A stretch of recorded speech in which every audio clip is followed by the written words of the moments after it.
Seigneur, ta parole au quotidien nous nourrit et nous donne vie. Seigneur, ta parole au quotidien nous nourrit et nous donne vie. Lecture de la première lettre de Saint Pierre apôtre. Bien-aimés, vous tous, les uns envers les autres, prenez l'humilité comme tenue de service. En effet, Dieu s'oppose aux orgueilleux, aux humbles il accorde sa grâce. Abaissez-vous donc sous la main puissance de Dieu, pour qu'il vous élève en temps voulu. Déchargez-vous sur lui de tous vos soucis, puisqu'il prend soin de vous. Soyez sobres, veillez. Votre adversaire, le diable, comme un lion rugissant, rôde, cherchant qui dévorer. Résistez-lui avec la force de la foi, car vous savez que tous vos frères, de par le monde, sont en but aux mêmes souffrances. Après que vous aurez souffert un peu de temps, le Dieu de toute grâce, lui qui, dans le Christ Jésus, vous a appelé à sa gloire éternelle, vous rétablira lui-même, vous affermira, vous fortifiera, vous rendra inébranlable. À lui la souveraineté pour les siècles. Amen.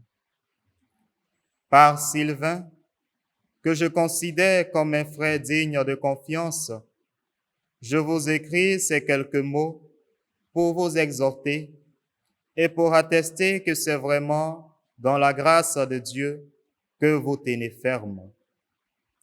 La communauté qui est à Babylone, choisie comme vous par Dieu, vous salue, ainsi que Marc, mon fils. Saluez-vous les uns les autres par un baiser fraternel. Paix à vous tous qui êtes dans le Christ. Parole du Seigneur. Nous nourrit et nous donne vie. Ton amour, Seigneur, sans fin je le chante.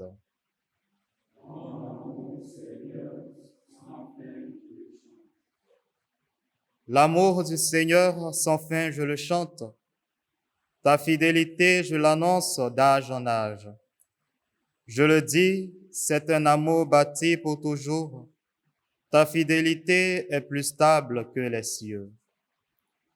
Ton amour, Seigneur, sans fin je le chante.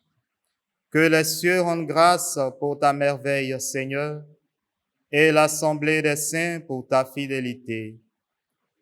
Qui donc là-haut est comparable au Seigneur? Qui d'entre les dieux est semblable au Seigneur?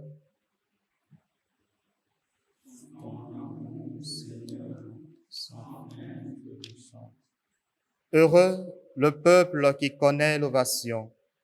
Seigneur, il marche à la lumière de ta face. Tout le jour, à ton nom, il danse de joie, fier de ton juste pouvoir.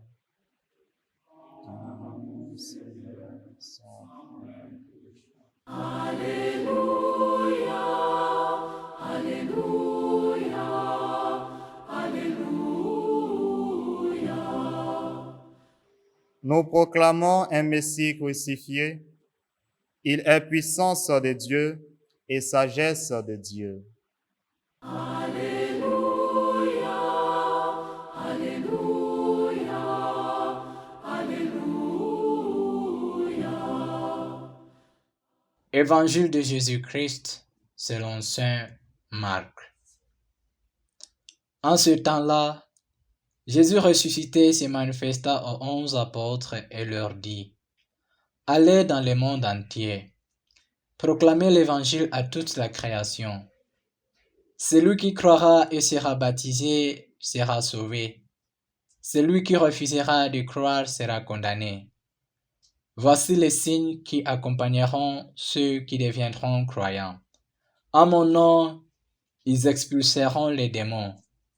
Ils parleront en langue nouvelle.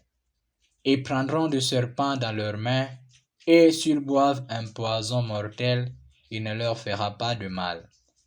Ils imposeront les mains aux malades, et les malades s'en trouveront bien. Le Seigneur Jésus, après leur avoir parlé, fut enlevé au ciel et s'assit à la droite de Dieu. Quant à eux, ils s'en allèrent proclamer partout l'Évangile. Le Seigneur travaillait avec eux et confirmait la parole par le signe qui l'accompagnait. Acclamons la parole de Dieu. Alléluia, Alléluia, Alléluia. Chers frères et sœurs en Christ, nous célébrons aujourd'hui Saint Marc l'évangéliste. L'Église nous présente pour cette célébration l'Évangile qui parle de la mission confiée aux disciples en ces mots.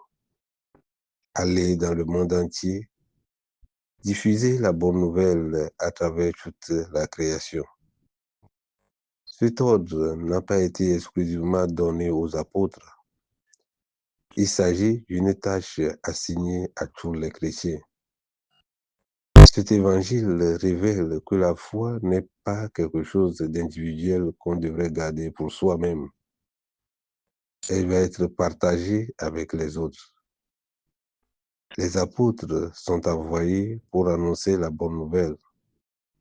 Aujourd'hui, nous célébrons Saint Marc qui a rédigé son évangile dans le but de diffuser cette bonne nouvelle à ses lecteurs. Nous sommes également invités à être des témoins de cette bonne nouvelle au sein de nos familles, dans nos lieux de travail et au sein de nos communautés. L'évangélisation ne se limite pas à prononcer des discours devant un public. Parfois, elle s'exprime à travers notre existence, une existence qui reflète le Christ, marquée par l'honnêteté, le pardon, la patience et l'amour. Que le Seigneur nous guide pour que nous puissions lui ressembler et faire en sorte que notre vie témoigne de lui en permanence. Seigneur,